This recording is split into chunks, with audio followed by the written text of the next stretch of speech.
Hello everyone, welcome back to my channel, Mastering English Easy and Fun. I hope you're all doing well and excited to learn something new today. If you're someone who wants to speak English fluently, confidently, and naturally, then this lesson is for you. Today, I am going to teach you how to think in English, which is one of the most important steps to becoming a fluent English speaker. We all know how frustrating it can be when we have to stop and translate sentences from our native language into English before speaking. It slows us down, makes us feel less confident, and often leads to mistakes.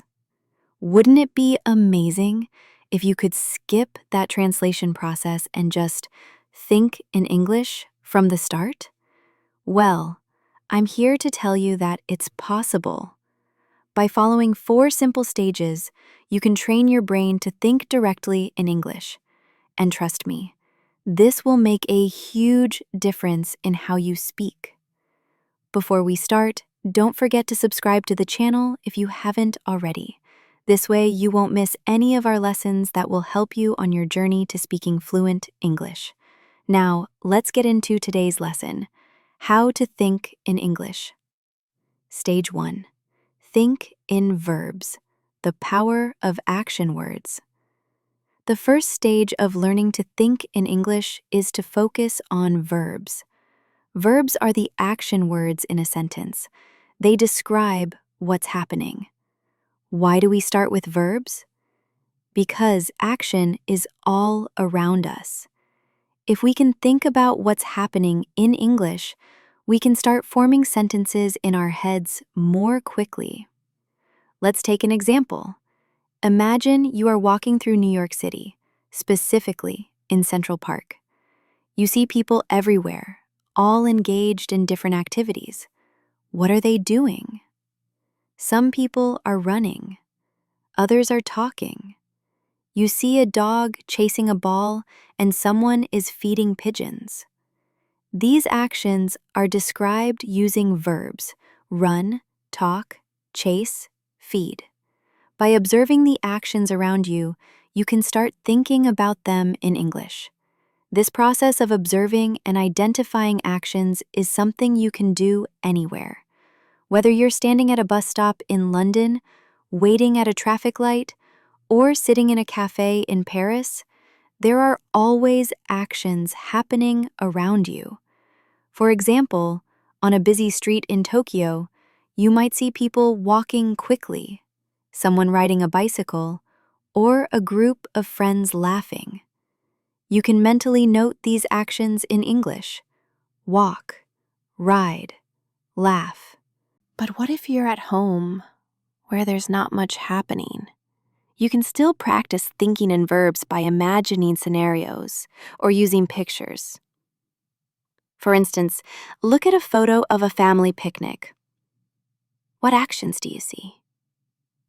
Maybe they are eating, playing, or relaxing.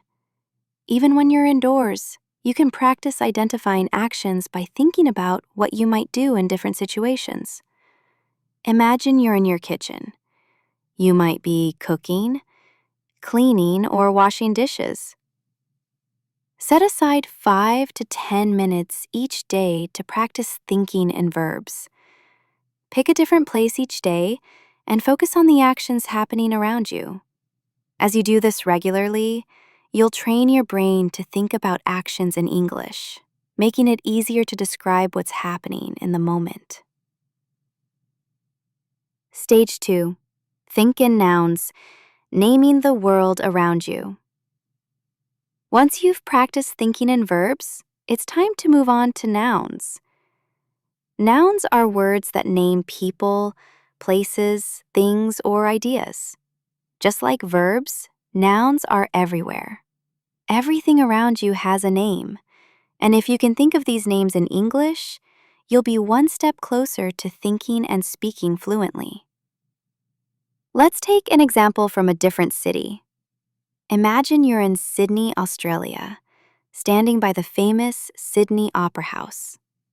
As you look around, you see the building, the harbor, and many tourists taking photos. You also see a boat in the water and a few seagulls flying above.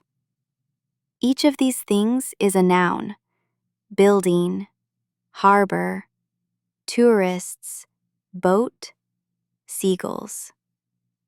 It's important to practice thinking in nouns wherever you are. If you're at a market in Delhi, India, you might see fruits, vegetables, spices, and vendors. These are all nouns that describe the objects and people around you. Even if you're just sitting in your room, you can look around and identify nouns. For example, you might see a table, a chair, a book, and a laptop. Another great way to practice thinking in nouns is to describe what you're carrying with you. What's in your bag? Maybe you have a phone, some keys, and a wallet. If you practice naming these objects in English, it will soon become second nature. Over time, this will help you think faster and more clearly in English. Spend a few minutes each day naming the objects around you in English.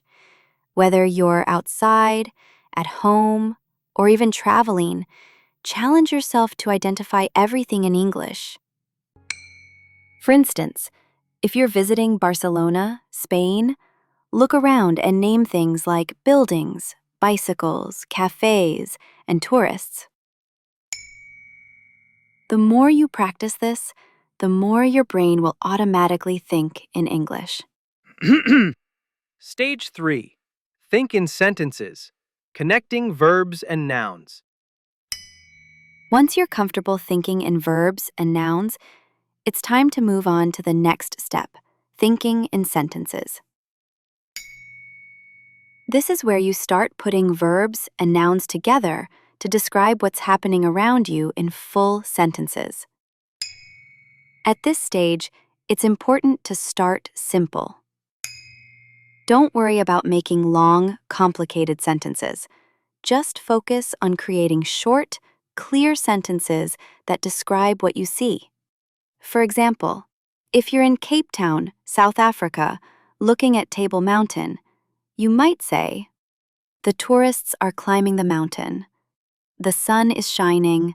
The wind is blowing."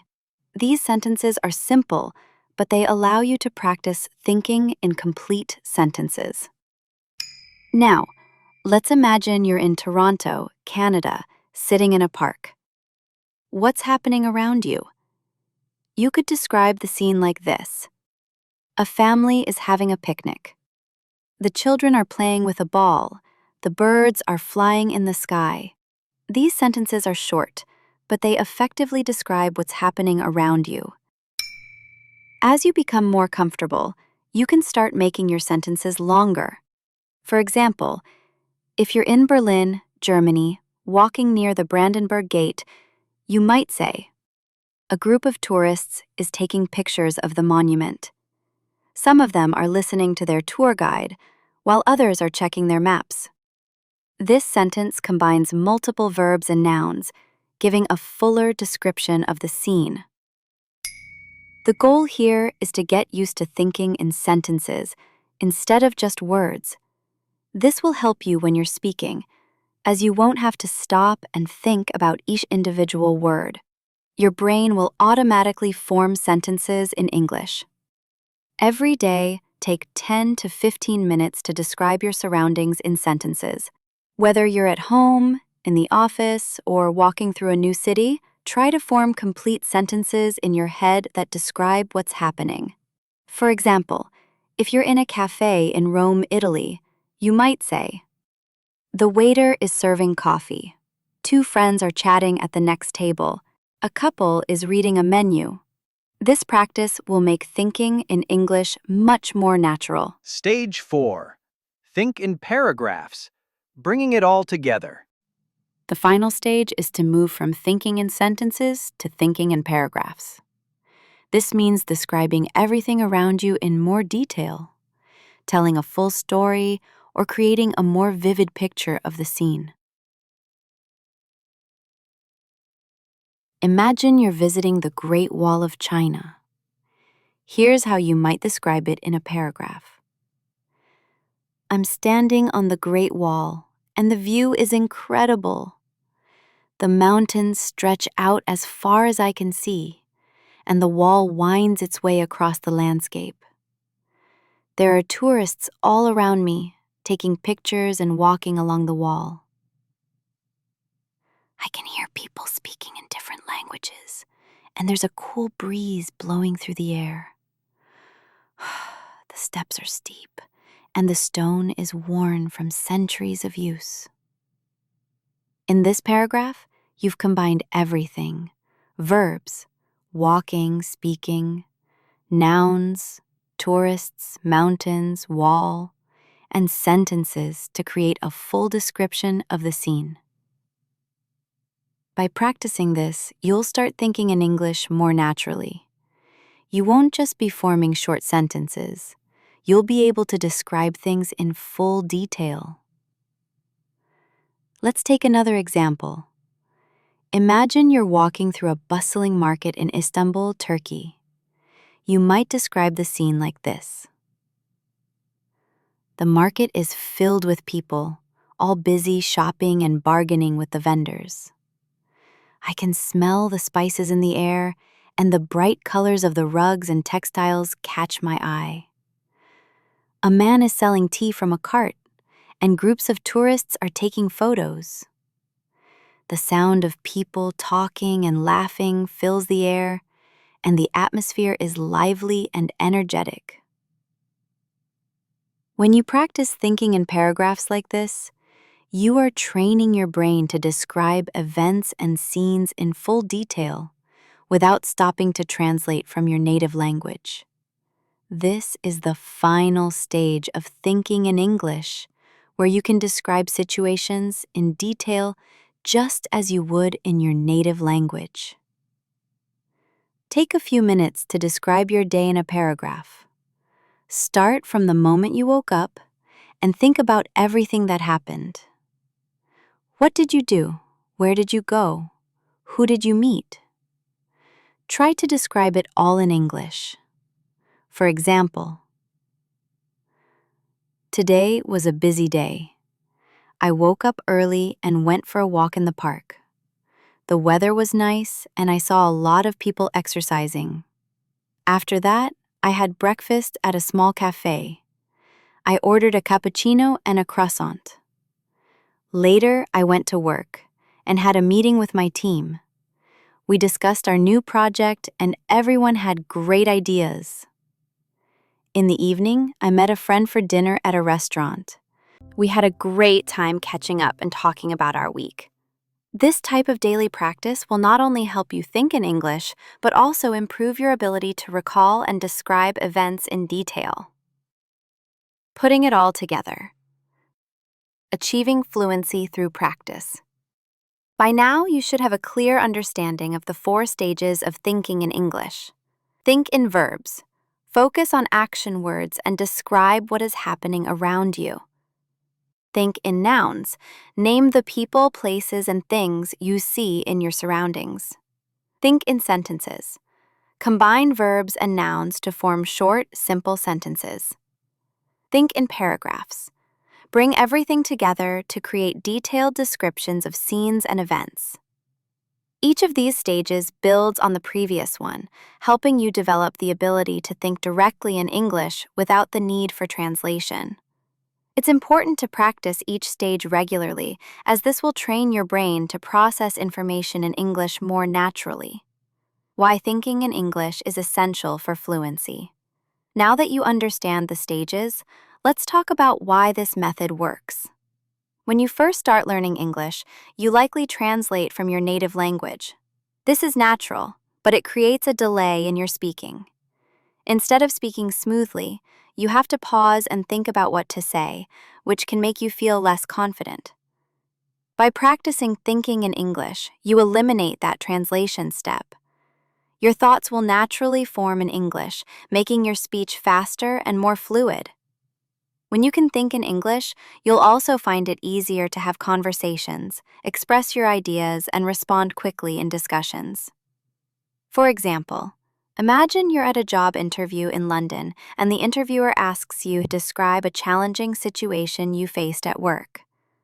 If you're thinking in your native language, you might need a moment to translate your thoughts into English. But if you've trained yourself to think in English, you can respond immediately and confidently without hesitation. The same goes for everyday conversations. Whether you're chatting with friends, giving a presentation, or even ordering food at a restaurant, being able to think in English will make the process much smoother. Practical exercises to help you think in English. Now that you've learned the 4 stages, here are some practical exercises you can do to improve your ability to think in English. Daily observations. Spend 10 to 15 minutes each day observing your surroundings and describing them in English. Whether you're on the bus, at the park, or walking through your neighborhood, challenge yourself to describe everything you see using verbs, nouns, and sentences. Picture descriptions. Find a photo from a magazine, website, or your own photo album. Look at the picture closely and describe everything you see in English. For example, if you're looking at a picture of a beach, you could say, "The sand is white and the water is crystal clear. There are a few people swimming and some children are building a sand castle. In the distance, I can see a boat sailing on the horizon." Write a journal. At the end of each day, write a short journal entry in English. Encouraging. Start by describing what you did that day, where you went, and who you met. As you practice, try to include more details in your descriptions. Talk to yourself. If you don't have anyone to practice speaking English with, you can practice by talking to yourself. Pick a topic and try to talk about it for a few minutes. For example, you could describe your favorite movie, explain how to make your favorite dish, or talk about your plans for the weekend. Set language challenges. Challenge yourself to think in English for short periods throughout the day. For example, set a timer for 5 minutes and commit to thinking only in English during that time. Gradually increase the time as you become more comfortable. Final thoughts. The road to fluency. Learning to think in English is a journey, and it requires patience and practice. The more you engage with the language, the more natural it will feel to think, speak, and express yourself in English. By following the 4 stages, verbs, nouns, sentences, and paragraphs, you'll build a strong foundation for fluency. Remember, the key to success is consistency. Practice every day, even if it's just for a few minutes, and you'll see improvement over time. It's normal to make mistakes along the way, but don't let that discourage you. Every mistake is an opportunity to learn and grow. So, are you ready to take the next step on your English learning journey? Start practicing today, and soon you'll be thinking in English like a native speaker. Friendly. Thank you for watching today's lesson. Don't forget to like this video, subscribe to our channel, and hit the notification bell so you won't miss any of our upcoming lessons. Keep practicing, stay curious, and I'll see you in the next lesson.